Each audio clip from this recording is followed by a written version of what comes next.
செவ்வந்தி உட்பட கணேமுள்ள சஞ்சீவ படுகொலையின் சந்தேக நபர்களுக்கு நீதிமன்றத்தின் உத்தரவு. திருகோணமலையில் சடலமாக மீட்கப்பட்ட என்பிபி உறுப்பினர். நுகேகொட பேரணியில் இருந்து திடீரென விலகிய நாமல். இன்று முடிவாகும் நாமலின் அரசியல் எதிர்காலம்.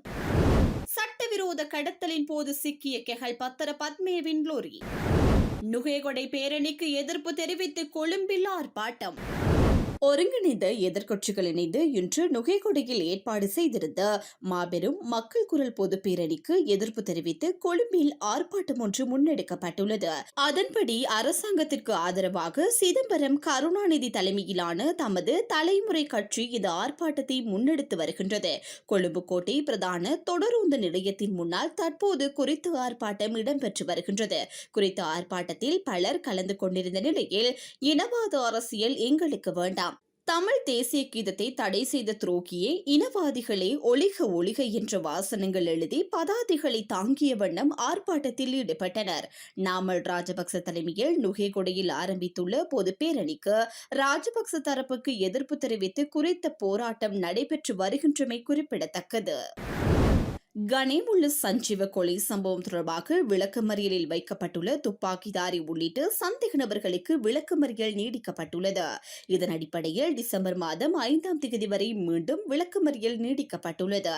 குறித்த உத்தரவை கொழும்பு நீதவான் நீதிமன்றம் பிறப்பித்துள்ளது. கொழும்பு பிரதான நீதவான் அசங்க எஸ் போதரகம் முன்னிலையில் இன்று இந்த வழக்கு விசாரணைக்கு எடுத்துக் கொள்ளப்பட்டது. இதன்போது பூசா சிறைச்சாலையின் தடுத்து வைக்கப்பட்டுள்ள சந்தேக நபர்கள் ஜூம் தொழில்நுட்பம் மூலம் நீதிமன்றத்தில் ஆஜர்படுத்தப்பட்டனர். இதன்போது கொழும்பு குற்றவியல் பிரிவின் அதிகாரிகள் இதுவரை முன்னெடுத்த விசாரணைகள் தொடர்பான அறிக்கையை நீதிமன்றத்தில் சமர்ப்பித்துள்ளனர். வேறு சம்பவம் தொடர்பில் தற்போது விளக்கமறியலில் வைக்கப்பட்டுள்ள சுப்பன் பிரதீப் குமார் என்ற சந்தேக நபரே இந்த வழக்கில் 35வது சந்தேக நபராக பெயரிட அனுமதி வழங்குமாறு குறித்த அதிகாரி நீதிமன்றத்தில் கோரியுள்ளார். விளக்கமறியலில் உள்ள மற்றும் ஒரு சந்தேக நபரிடம் வாக்குமூலம் பதிவு செய்யப்பட வேண்டியுள்ளதாகவும் அதற்கு அனுமதி வழங்குமாறும் அவர் நீதிமன்றத்தில் கோரிய நிலையில் அதற்கும் நீதவான் அனுமதி வழங்கியுள்ளார். அத்தோடு இந்த சம்பவம் தொடர்பில் கைது செய்யப்பட்டு குற்றப்புலனாய்வு திணைக்களத்தில் தடுத்து வைக்கப்பட்டு விசாரிக்கப்பட்டு வரும் கெஹல் பத்தரை பத்மே உள்ளிட்ட 3 சந்தேக நபர்களின் தடுப்பு காவல் உத்தரவுகள் தொடர்பான பிரதிகளும் நீதிமன்றத்தில் சமர்ப்பிக்கப்பட்டதாகவும் கொழும்பு குற்றவியல் பிரிவின் அதிகாரி தெரிவித்துள்ளார். திருகோணமலை கோமரங்கடவள பிரதேச சபையின் தவிசாளர் சடலமாக மீட்கப்பட்டுள்ளார். பிரதேச சபையின் தவிசாளர் பிரகாத் தர்மசேன என்பவரை இவ்வாறு சடலமாக மீட்கப்பட்டுள்ளார். குறித்த நபரின் சடலம் இன்று காலை வயலில் இருந்து மீட்கப்பட்டுள்ளது. சம்பவம் தொடர்பில் மேலும் தெரிய வருகையில் தனது வயலுக்கு காவல் காப்பதற்காக வீட்டில் இருந்து புறப்பட்டு சென்ற தவிசாளர் பிரகாத் தர்மசேன நீண்ட நேரமாகியும் வீடு திரும்பவில்லை. இதனால் அவரது குடும்பத்தினர் மற்றும் அயலவர்கள் இன்று காலை வயலுக்கு சென்று தேடிய போது அவர் உயிரிழந்த நிலையில் சடலமாக மீட்கப்பட்டுள்ளார். சடலமாக மீட்கப்பட்ட பிரகாத் தர்மசேன அண்மையில் நடைபெற்ற உள்ளூராட்சி மன்ற தேர்தலில் தேசிய மக்கள் சக்தி கட்சியில் போட்டியிட்ட கோமரங்கடவள பிரதேச சபையின் தவிசாளராக அதிக வாக்குகளை பெற்று தெரிவாகியுள்ளார். குறித்த தகவல் கிடைத்தவுடன் கோமரங்கடவள காவல்துறையினர் உடனடியாக ஸ்தலத்திற்கு விரைந்துள்ளனர். சடலம் மீட்கப்பட்ட இடத்தை பார்வையிட்ட காவல்துறையினர் மரணத்திற்கான காரணம் குறித்து கண்டறியும் நோக்கில் மேலதிக மரணத்தின் பின்னணி மற்றும் அது கொலையா அல்லது வேறு ஏதேனும் காரணமா என்பது குறித்து முழுமையான தகவல்கள் பிரேத பரிசோதனைக்கு பின்னரே தெரியவரும் என எதிர்பார்க்கப்படுகின்றது. பிரகாத் தர்மசேனவின் திடீர் மரணம் அரசியல் வட்டாரத்திலும் மற்றும் பொதுமக்களிடையேயும் பல்வேறு கேள்விகளை எழுப்பியுள்ளமை குறிப்பிடத்தக்கது. பேரணி நடக்கும் போது மழை பெய்ய வேண்டும் என்பதே அரசாங்கத்தின் தற்போதைய பிரார்த்தனை என முன்னாள் அமைச்சர் உதய கம்பன்பில தெரிவித்துள்ளார். நுகேகொடை பேரணி குறித்து ஊடகங்களின் கேள்விகளுக்கு பதில் வழங்கும் போதே அவர் இவ்வாறு குறிப்பிட்டுள்ளார். அவர் மேலும் கூறுகையில், அரசாங்கத்தின் பொய் வாக்குறுதிகளை நம்பி ஏமாந்து 69 லட்சம் மக்கள் அவர்களுக்கு வாக்களித்தனர். இன்று அவர்களில் எத்தனை பேர் உண்மையை புரிந்து கொண்டுள்ளனர் என தெரிய வரும்.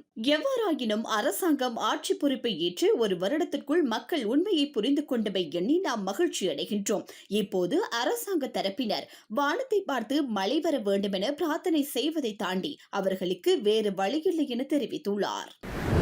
ஒழுங்கமைக்கப்பட்ட குற்றவாளியும் போதைப்பொருள் கடத்தல்காரருமான கெகல்பத்திர பத்மியின் தாயாருக்கு சொந்தமான லொரியொன்றை ரம்புக்கணை காவல்துறையினர் பறிமுதல் செய்துள்ளனர்.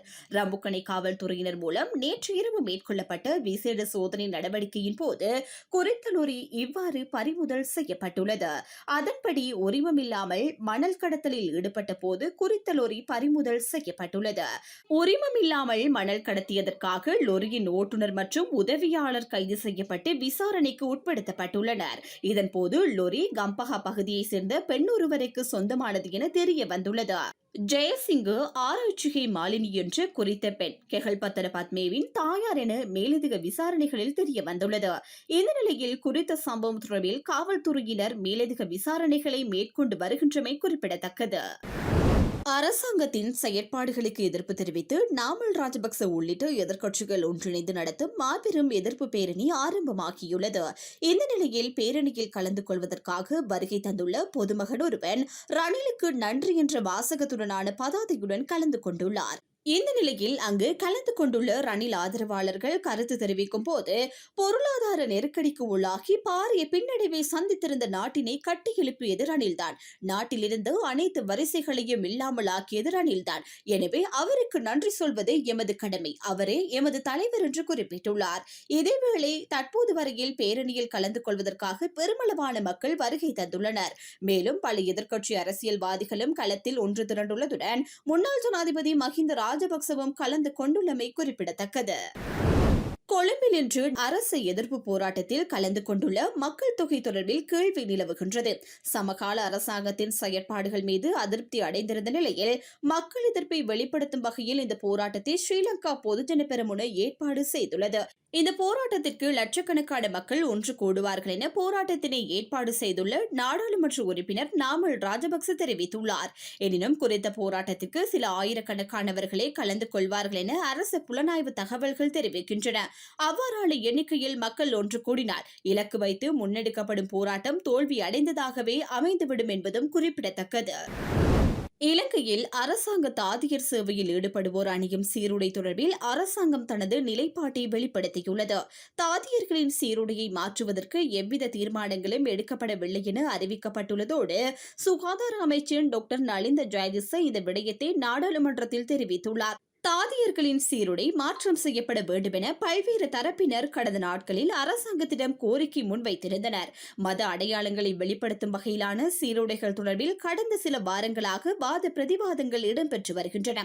சமூக ஊடகங்கள் வாயிலாக இந்த வாத பிரதிவாதங்கள் முன்னெடுக்கப்பட்டிருந்தன. தாதியர்களின் சீருடை தொடர்பில் பல்வேறு தரப்பினரும் தங்களது கருத்துக்களையும் வெளிப்படுத்தியிருந்தனர். இவ்வாறான ஒரு பின்னணியில் அரசாங்க தாதியர்களின் சீருடை எவ்வித மாற்றங்களும் செய்யப்படாது என அரசாங்கத்தினால் அறிவிக்கப்பட்டுள்ளது. அரசியலமைப்பில் குறிப்பிடப்பட்டுள்ள ஒரு வார்த்தைக்கு கூட எதிராக செயற்பட முடியாது. என்னை இங்கே கொலை செய்தாலும் பரவாயில்லை என தெரிவித்ததாக முன்னாள் சபாநாயகர் மஹிந்த யாப்பா அபேவர்தன தெரிவித்துள்ளார்.